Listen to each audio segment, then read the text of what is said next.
बिस्मिल्लाहिर्रहमानिर्रहीम।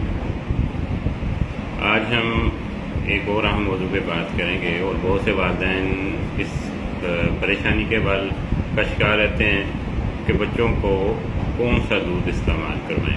बच्चों को डिब्बे का दूध इस्तेमाल करवाएं या गाय भैंस का दूध इस्तेमाल कराएं या बकरी का इस्तेमाल करवाएं। तो उस हवाले से आज हम बात करेंगे कि कौन सा दूध बेहतर है, किस दूध के क्या फ़ायद हैं और क्या नुकसानात हैं, और इसको तफसील से डिस्कस करेंगे कि सबसे बेहतरीन दूध कौन सा है और कौन सा इस्तेमाल करवाना चाहिए और किसके नुकसानात ज़्यादा होते हैं। मेरा नाम है डॉक्टर निसार खान साजिद और मैं as a consultant child specialist associate professor of paediatric medicine Aziz Khan medical college में काम कर रहा हूँ। सबसे पहली बात तो ये है कि ये ज़हन में रखें कि बच्चों के लिए सबसे बेहतरीन दूध उस माँ का दूध जो अल्लाह ताला ने जो है कि बच्चों के लिए, इंसान के बच्चों के लिए ख़ास तौर पे औरत के अंदर एक खासियत रखी है उसके लिए, और उसका नेमुल बदल या उसका मुतबादल कोई नहीं हो सकता, कोई तैयार नहीं किया जा सकता। उसमें जितने फ़वाइद हैं वो किसी और दूध से हासिल नहीं किए जा सकते। अगरचे कंपनियां मुसलसल इस कोशिश में हैं कि जो वो फार्मूले तैयार करे हैं उनको ह्यूमनाइज किया जाए, यानी कि उसके करीब करीब किया जाए, लेकिन जो माँ का दूध है उसका नेमुल बदल बिल्कुल नहीं है। तो सबसे पहली कोशिश तो यही होनी चाहिए कि बच्चों को माँ का दूध पिलाएं, क्योंकि आजकल डिब्बे के दूध बहुत महंगे हैं। तो यह है कि माँ का दूध एक तो फ्री है और उसके बहुत ज़्यादा फ़वाइद। अब हम आते हैं कि कौन सा दूध इस्तेमाल, डिब्बे का या गाय भैंस का या बकरी का। तो सबसे ज़्यादा पहली बात तो ये है जो डिब्बे का दूध इस्तेमाल करवाता है। डिब्बे इस वक्त मार्केट में मुख्तलिफ शाम के मुख्तलिफ कंपनियों के सैकड़ों की तादाद में मौजूद हैं। और एक ये बात ध्यान में रख लें कि जो डिब्बे का अंदर दूध है वो भी गाय भैंस का ही दूध होता है, ये जानवरों का ही दूध। उसको मुख्तलिफ प्रोसेस के थ्रू जो है कि उसको ड्राई किया जाता है, खुश किया जाता है, और उसके अंदर मुख्तलिफ चीज़ें जो फोर्टिफिकेशन जिसको हम कहते हैं वो जमा की जाती हैं या ऐड की जाती हैं। ऐड करने का मकसद ये होता है कि वो चीज़ें जो बच्चों की ग्रोथ के लिए ज़रूरी हैं, जिन चीज़ों की कमी हो सकती है, उनको इन तरीक़ों से पूरा किया। जैसे डिब्बे के दूध में एक ख़ास चीज़ ये है कि आयरन ऐड किया जाता है, DHA और कुछ माइक्रो न्यूट्रिएंट जो दिमाग की ग्रोथ के लिए, जहनीत के लिए और क़ुव्वत मदाफ़त बढ़ाने के लिए होते हैं, वो शामिल किए जाते हैं। तो दूसरा एक तो ये फ़ायदा है कि आयरन खून की कमी नहीं होती और ये न्यूट्रिएंट्स बच्चों को मिल जाते हैं जो गाय भैंस के दूध या बकरी के दूध से नहीं मिल सकते।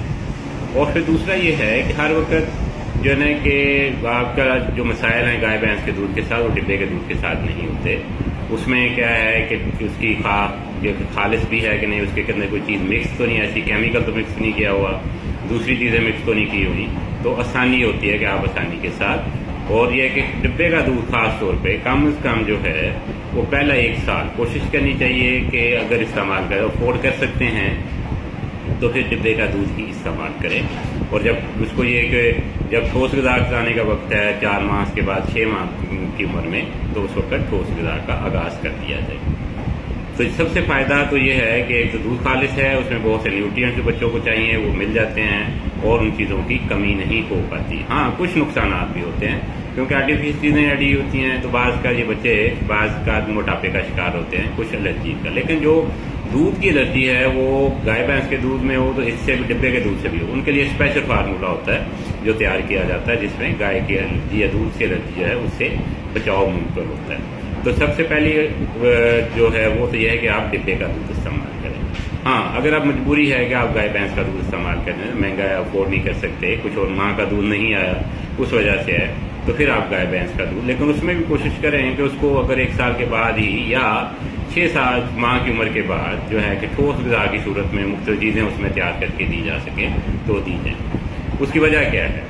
हाँ, कोशिश ये करनी चाहिए कि पहले 3 माह में तो ख़ास तौर पे इस्तेमाल ना हो। उसकी वजह यह है कि जो गाय भैंस का दूध है उसमें जो चीज़ें पाई जाती हैं, एक तो प्रोटीन जो है उसकी जो किस्म है वो इतनी इजीली डाइजेस्ट हजम नहीं होती, उसमें सोडियम बहुत ज़्यादा होता है, उसमें फॉस्फेट बहुत ज़्यादा होता है, उसमें दूसरी चीज़ें हैं। तो बच्चों की अंतड़ियाँ एक तो नाजुक होती हैं, दूसरा बच्चों के गुर्दे इतने कमज़ोर होते हैं कि बाज़ का उस पर अफेक्ट करते हैं। तो उनके असरात जो है ना कि बच्चों के गुर्दों पर और अंतड़ियों पर और बाद की ज़िंदगी पर आ सकते हैं। اور اگر خالص نہیں ہے، اس میں کیمیکل مکس ہوا ہے، سرف مکس ہوا ہے، تو اس کے اپنے نقصانات ہوں گے، اس کے اپنے جو ہے نا کہ بچے کی گروتھ پہ مختلف چیزوں پہ اثرات ہوں گے۔ دوسرا جہاں تک بکری کے دودھ کا معاملہ ہے، اس میں فولک ایسڈ کی کمی ہوتی ہے، تو فولک ایسڈ سے انیمیا ہو جاتا ہے خاص قسم کا، جسے میکروسیٹک انیمیا بھی کہتے ہیں۔ اس کے علاوہ گائے بھینس کے دودھ میں آئرن کی، فولاد کی بہت زیادہ کمی ہوتی ہے، وہ جذب نہیں ہوتا، باڈی کا حصہ نہیں بنتا، اس لیے بچوں میں خون کی کمی کی سب سے بڑی وجہ گائے بھینس کا دودھ بھی ہے۔ دوسرا پھر اس کو تیار کرنا، اس کو خیال رکھنا، بہت سی چیزیں اس کے اندر ہے، کہاں سے مختلف جانوروں کا مکس ہوا ہوتا ہے، کوئی جانور کسی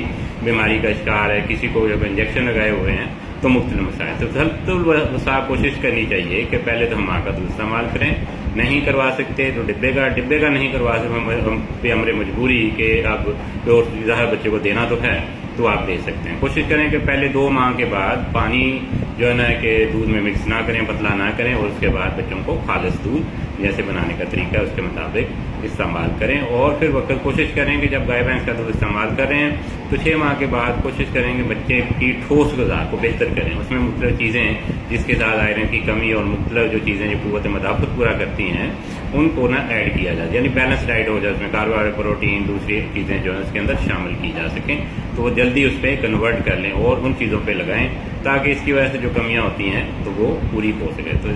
تو ترتیب کو یاد رکھیں کہ سب سے بہتر کیا ہے، ماں کا دودھ، اس کے بعد ڈبے کا، اس کے بعد گائے بھینس یا بکری کا دودھ۔ تو دو